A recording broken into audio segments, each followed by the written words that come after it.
මේකේ ඇවිල්ලා තියෙන දත්තා වාර්තා සියල්ලම අපි හෙට දින අපරාධ පරීක්ෂණ දෙපාර්තමේන්තුවට බාර දෙනවා. මේ තියෙනවා ශ්‍රී ලංකා ආරක්ෂක අමාත්‍යාංශයෙන් නිකුත් කරපු ලිපි ලේඛන සියල්ලම මේ අන්තර්ගතයි. ඒක මම හෙට දින අපරාධ පරීක්ෂණ දෙපාර්තමේන්තුවට අතවශ්‍යම අපි අද මේ කතා කරන මාතෘකාව තමයි මේ කරන හෙළිදරව්ව තමයි 2025 මැයි මාසයේ ශ්‍රී ලංකා ගුවන් හමුදාවේ ප්‍රසම්පාදන ක්‍රියාවලිය සිදු වෙනවා. MI-17 වර්ගයේ හෙලිකොප්ටර් යාන 4ක් අලුත් වැඩියා කටයුත්තක් සඳහා. මේ අලුත් වැඩියා කටයුත්ත සඳහා යොදවා ගන්න MI-17 වර්ගයේ හෙලිකොප්ටර් යාන 4 ජෝර්ජියාවේ ප්‍රසම්පාදනයට යවන්න කලින් සිදුවන අක්‍රමිකතාවය පිළිබඳව තමයි අපි අද මේ හඳුන්වා දෙන්නේ හෙළි කරන්නේ. ඒකට හේතුව තමයි ලංකාවේ ගුවන් හමුදාවේ අයත් මෙම හෙලිකොප්ටර් යාන 4 මේ ප්‍රසම්පාදන ක්‍රියාවලියට ලංකාවේ මුදලින් ඩොලර් මිලියන 15ක් වැනි අති දැවැන්ත මුදලක් වෙන් වෙනවා. එතකොට මේ වෙන් වෙන අති දැවැන්ත මුදලේ ලංකාවේ නඩත්තු කරන්න දෙන ආයතනය තමයි සිකුරාටෙක් ආයතනය. එතකොට මේ සිකුරාටෙක් ආයතනය නිසි ප්‍රසම්පාදන ක්‍රියාවලිය තුල සහ නිසි තාක්ෂණික ක්‍රමවේදයන් අනුගමනය කරමින්ද මේ MI-17 වර්ගයේ හෙලිකොප්ටර් යාන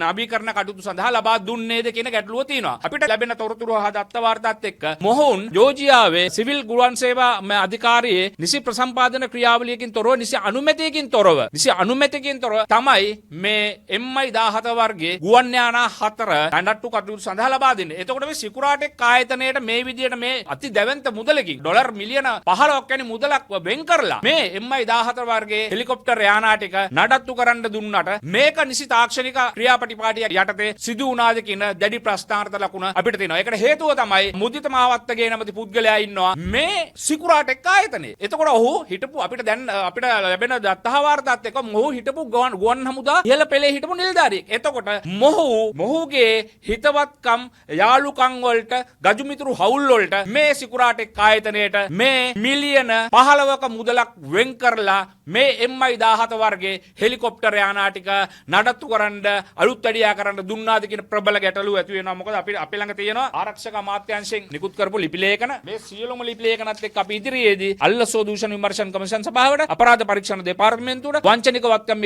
ඒකකයට යන විනිවිද භාවයකින් කටයුතු කරන ඒ රාජ්‍ය ආයතන තුනට අපි පැමිණිලි කරන්න බලාපොරොත්තු වෙනවා. හේතුව තමයි සිකුරාටෙක් හෝ වේවා මසුරාටෙක් හෝ වේවා ලංකාවේ මුදල් භාවිතා කරනවා නම් රාජ්‍ය නිලධාරියෙක් හෝ පෞද්ගලික නිලධාරියෙක් හෝ දේශපාලඥයෙක් හෝ එයට ලංකා දණ්ඩ නීති සංග්‍රහයේ ලැබෙන්න ඕනේ උපරිම දඬුවම ලැබෙන්න ඕනේ. එහෙනම් මේ MI-17 වර්ගයේ හෙලිකොප්ටර් යාන 4 නඩත්තු කරන්න ජෝර්ජියාවට දුන්න ක්‍රමවේදය කොහොමද? ඒ ක්‍රමවේද නිසි ක්‍රමවේදයක් නොවේ කියලා තමයි අපේ අදහස. එහෙනම් මේ වගේ වංචා පිළිබඳව අපි සිවිල් සමාජ ක්‍රියාකාරක විදියට දිගින් දිගටම හඬ නගනවා සහ මේ වගේ වංචා වලට සම්බන්ධ මේ ප්‍රසම්පාදන ක්‍රියාපටිපාටියන් වලට ඔබ්බෙන් ගිහිල්ලා තමන්ගේ හිත මිත්‍රාදීකම් වලට තමන්ගේ ගජමිතුරු හවුල් වලට තමන්ගේ පවුලේ ඥාතීන්ට මස්සිනාලට මේ වගේ ටෙන්ඩර් ලබා දෙන්න මේ වගේ බිස්නස් ලබා දෙන්න මේ මුදල් අවභාවිතා කරන්න වැඩ කරන කටයුතු කරන ක්‍රියා කරන සියලුම නිලධාරීන්ට විරුද්ධව අපි පාරට බහිනවා අපි හඬ නගනවා අපි නීතිය ක්‍රියාත්මක කරන්න අදාළ පැමිණිලි බාර දෙනවා.